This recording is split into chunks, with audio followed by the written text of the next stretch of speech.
Hello, thank you very much. My name is Brian Fries, one of the chief residents in emergency medicine down at Cooper University Hospital in Camden, New Jersey. And the title of my lecture is Numeracy. And today we're going to take a look a little bit at statistics and kind of where people go wrong. So a quick overview of the day.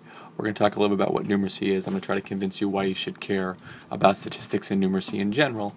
We're going to talk to you a little bit about how to get away with fraud and maybe some way to manipulate numbers to get things that you want, and then take some examples from the literature where they've done things like this.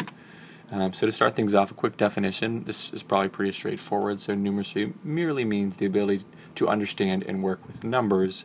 And I'll start off with a corollary here. Literacy. I think most of us in this room are literate. However, I doubt many of you are literate in Wingdings, which is the font up there and those symbols. So it can be difficult when you're not literate to put a meaning behind those symbols that come together in a sequence. Maybe if I make it into Spanish, some of you may understand and be able to derive meaning from those symbols and letters and pick the correct picture. And hopefully, when I change it to English, the rest of you will be able to correctly identify the picture there in the top right-hand corner. So most of us, hopefully all of us, are literate here in this room, but I would make the argument that very few of us are numerate, and when we go to read medical literature, a lot of the stuff that they're talking about is going right over our head, which is dangerous because, as I alluded to earlier, people can play with those numbers and trick you. So a quick example. This is an excerpt from the Mr. Clean trial published in New England Journal of Medicine this past February. Presumably you guys are familiar with it. And this is one of the two paragraphs under the statistical analysis heading. And most of us, if you're anything like myself, probably read through this pretty quickly, say, okay, common odds ratio, 95th constant roles, logistical regression, p-value, treatment effect, okay, yep, that seems to make sense, yep, I got it. And maybe what you're really looking at is something a little bit more like this. So you don't really have any idea what they're talking about. Although I do really enjoy when they end the statistical session and they say something like, Microsoft Excel, Redmond, Washington. And the reason I like that is because I know where Redmond, Washington is. So I've read that paragraph. I understand it. It gives me a little bit more reassurance. So who cares? It's statistics. There's people that spend their whole lives in statistics, that go and get advanced degrees in statistics to make sure they're doing what's right.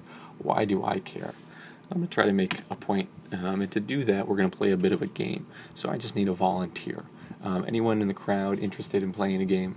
Okay, great. So I want you to pick a door, 1 through 3. Behind one of the doors is a giant lump sum of money. Behind the other two doors is absolutely nothing. So pick a door, any door random.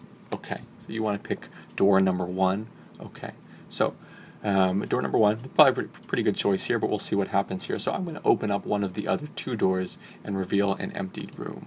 Okay, so you picked door number 1. I showed you that there's nothing behind door number 2. I'm going to give you an opportunity here. Would you like to switch? Do you want to switch from door 1 to door number 3, or do you want to stick with your original door?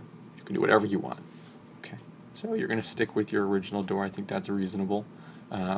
Unfortunately, however, in this case, the money was behind door number 3.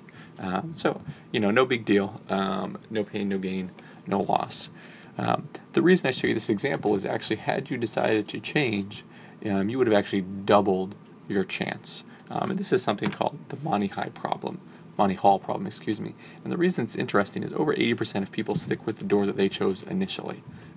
But if you were to switch your door, you actually double your chance of winning, which is very, very hard for people to wrap their heads around. And this is one reason why it's important to understand statistics. Now, I don't think many of you are going to run into a Monty Hall problem, but people could be doing this with the statistics in their studies, and that's the point I want to get to.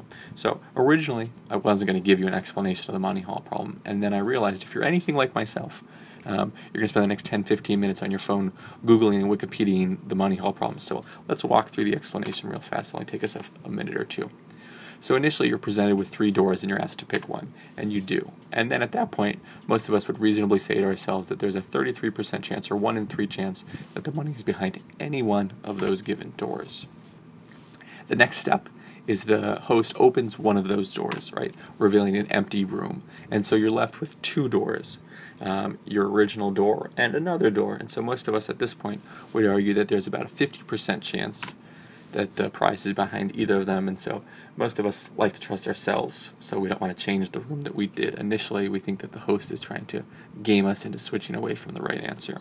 Right? But that's the perception. That's not actually the reality. So another way to look at this is when you initially picked your door had a 1 and 3, and the other two doors combined had a 2 and 3. And the whole point here is when the host opens a door, he's in on it. So he knows where the prize money is, and he's never going to open a door with the prize money behind it, because then the game show is over.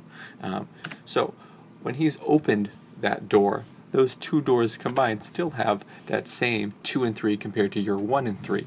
However, when you're asked to switch, you can only switch to the door that is still closed, and you can't switch to the open door, which means you go from a 1 in 3 chance to a 2 in 3 chance.